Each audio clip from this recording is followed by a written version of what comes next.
Hi అండి. ముందుగా అందరికీ విష్ యూ హ్యాపీ భోగి. ఈ వీడియోలో అయితే నేను మా ఇంట్లో భోగి, సంక్రాంతి అలాగే కనుమ ఎలా సెలబ్రేట్ చేసుకున్నాము, అలాగే నా చిన్నప్పటి జ్ఞాపకాలు మీతో షేర్ చేసుకుంటూ ఈ వీడియో అయితే స్టార్ట్ చేస్తున్నాను. Without further delay let's get into the video. ముందుగా welcome back to our channel Kalpana's basket. First వచ్చేసి భోగి పండుగ కదండి. మేమైతే భోగి ముందు రోజు జమ్మి అలాగే తాటాకులు తీసుకొచ్చుకొని ముందుగానే పెట్టుకునే వాళ్ళము. మాది వచ్చేసి విలేజ్ అనమాట. సో మా నాన్న అయితే భోగి రోజు మార్నింగ్ అంటే 2 గంటలకే వచ్చి లేపేసేవాళ్ళు అనమాట. మేము లేచిన వెంటనే పక్కనే మా పెద్ద మామయ్య వాళ్ళు ఉండేవాళ్ళు, వాళ్ళని కూడా లేపేవాళ్ళమి. సో మేమందరం కలిసి భోగి అయితే వేసుకునేవాళ్ళం అనమాట. అయితే అప్పటికే మా వీధిలో అయితే స్టార్ట్ చేసేసి ఉండేవాళ్ళు. సో మేము 2 గంటలకి స్టార్ట్ చేస్తే ఇంకా వేస్తూనే ఉండేవాళ్ళం అనమాట. 4:30 అలా అయిపోయేది. అప్పుడు ఇంకా నేనైతే ముగ్గులు చాలా బాగా వేసేదాన్ని. సో అప్పుడు వచ్చేసి నేను ముగ్గులు వేస్తూ ఉంటే మా నాన్న వచ్చేసి మా అమ్మని పద్నా పోయి టీ పెట్టుకో అనేవాళ్ళు. అంటే టీ అంటే మాకు ఒక పెద్ద ఎమోషన్ అని చెప్పుకోవచ్చు, ఒక గ్యాదరింగ్ పాయింట్ కూడా అనుకోవచ్చు అనమాట.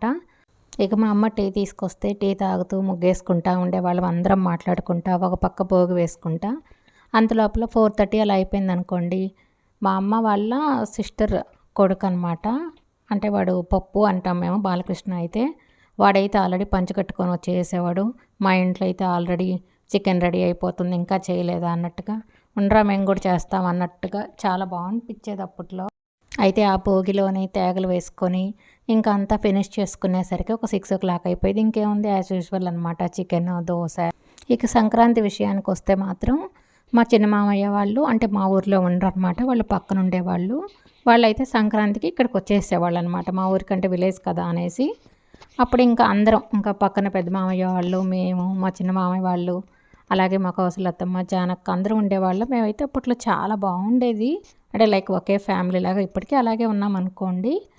సో ఇంకా సంక్రాంతి అంటే అంతే కదా, ఇంకా గొబ్బెమ్మలని, హరిదాసులని, ఇంక వీళ్ళు ఇంకా మన అరిసెలకి వాటికి ఇంకా వస్తూనే ఉంటారండి. మా నాన్న మెయిన్ చెప్పాలి అంటే మనకి విలేజ్లో గంపల్లాగా ఉంటాయి కదా, ఆ గంపల్లో వచ్చేసి అరిసెలు పెట్టుకొని కూర్చొని ఉండేవాళ్ళు అనమాట. మధ్యలో అలా తోకుతా వచ్చిన వాళ్ళకి ఇచ్చుకుంటా అసలు నిజంగా చాలా బాగుండేది. అండ్ ఇంకోటి చెప్పడం మర్చిపోయానండి, భోగి అంటే మెయిన్ మాకు గుర్తుకొచ్చేది ఏంటంటే, అంటే మా తాతయ్య కర్ర ఒకటి ఉంటుంది అనమాట. అంటే అప్పట్లో వాళ్ళు కర్రలు యూస్ చేసేవాళ్ళు కదా విలేజ్లో. అయితే మా తాతయ్య అయితే లేరు, బట్ ఆ కర్రని ఆయన గ్లాసుని మాత్రం ఇప్పటికి కూడా మా ఇంట్లో మా అమ్మ అలాగే ఉంచింది.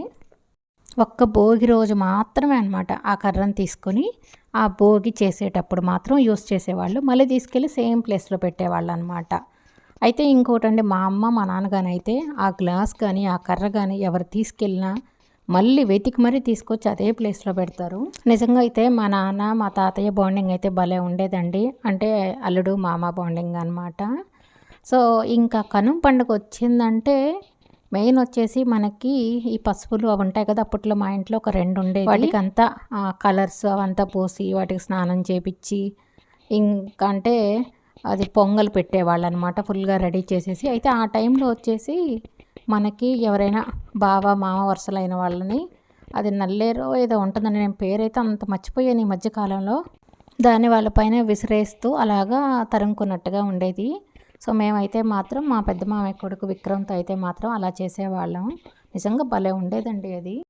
చిన్న మట్టి పొయ్యిని అక్కడే ఆ ప్లేస్లోనే చేసి ముగ్గంతా పెట్టి ఆ పొంగలి కూడా దాంట్లోనే చేసేవాళ్ళం. అంటే వచ్చినా రాకపోయినా మా తాతయ్య చేసేదనమాట. అంటే ఇంట్లోకి వెళ్ళి కాకుండా సేమ్ ఆ ప్లేస్లోనే చేసేవాళ్ళు.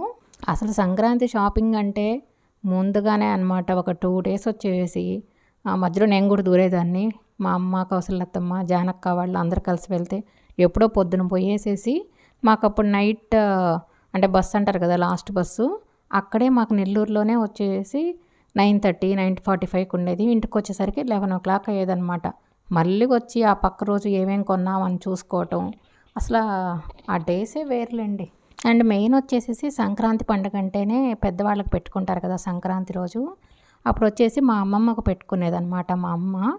ఇంకా ఆ టైంలో వచ్చేసి ఇంకా మా పెద్ద మామయ్య వాళ్ళు, మేము, మా చిన్న మామయ్య వాళ్ళు, ఇంకా కౌసలత్తమ్మ వాళ్ళు, జానక్కల పిల్లలు అందరం కలిసి అయితే ఇంకా అక్కడికి వెళ్ళేసేసి పూజలు చేసుకుంటా అలా కూడా ఉండేవాళ్ళం. అదేదో మాకు అప్పట్లో తెలియదు కదండి, చిన్నపిల్లలకు పిక్నిక్ లాగా అనిపించేది.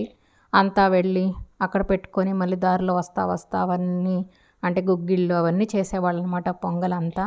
అవంతా ఒక్కొక్కరి ఇంటికి వెళ్ళి పెట్టుకుంటా వచ్చేది. అసలు ఆ 3 రోజులు పండగ అంటేనే అబ్బా 3 రోజులు అయిపోయిన వెంటనే అయిపోయిందా అన్నట్టు ఫీలింగ్ వచ్చేది. మళ్ళీ ఎప్పుడెప్పుడు వస్తుందని. ఇప్పటికి కూడా చూడండి, ఎక్కడున్నా కూడా సంక్రాంతి అంటేనే అంటారు కదా, సిటీస్ అన్నీ ఖాళీ అయిపోయాయి అనేసి. పల్లెటూరులోనేనండి సంక్రాంతి అంటే మాత్రం. ఇంకోటండి, ఇక్కడ భీమవరంలో అయితే ఈ పందాలు అవన్నీ జరుగుతూ ఉంటాయి కదా, మేమైతే ఎప్పుడు చూడలేదు, ఫస్ట్ టైం అనమాట ఎలా ఉంటుంది అనేసి ఆ ఎక్స్పీరియన్స్ కూడా చేసాము. బాగుంది నిజంగా, చాలా అయితే బాగా అనిపించింది. ఒక విలేజ్ అట్మాస్ఫియర్ కానీ అంతా బాగుందన్నమాట. సో ఇవంతా చూసుకొని మేమైతే ఫైనల్గా మేమున్న అపార్ట్మెంట్కి అయితే రీచ్ అయిపోయాం. ముగ్గులు చూడండి ఎంత బాగా వేసున్నారు. సో ఇక్కడ కూడా చాలామంది అయితే ఊర్లోకి వెళ్ళిపోయినారు, ఒక కొంతమంది మాత్రమే ఉన్నారనమాట. సో మేమైతే ఇలాగా భోగి, సంక్రాంతి, కనుమ అయితే సెలబ్రేట్ చేసుకున్నామండి. అలాగే మీరు ఎలాగ సెలబ్రేట్ చేసుకున్నారో కమెంట్ సెక్షన్లో కమెంట్ చేయండి friends. Once again wish you happy Sankranti. Please subscribe and support me. Thanks for watching Kalpana's basket.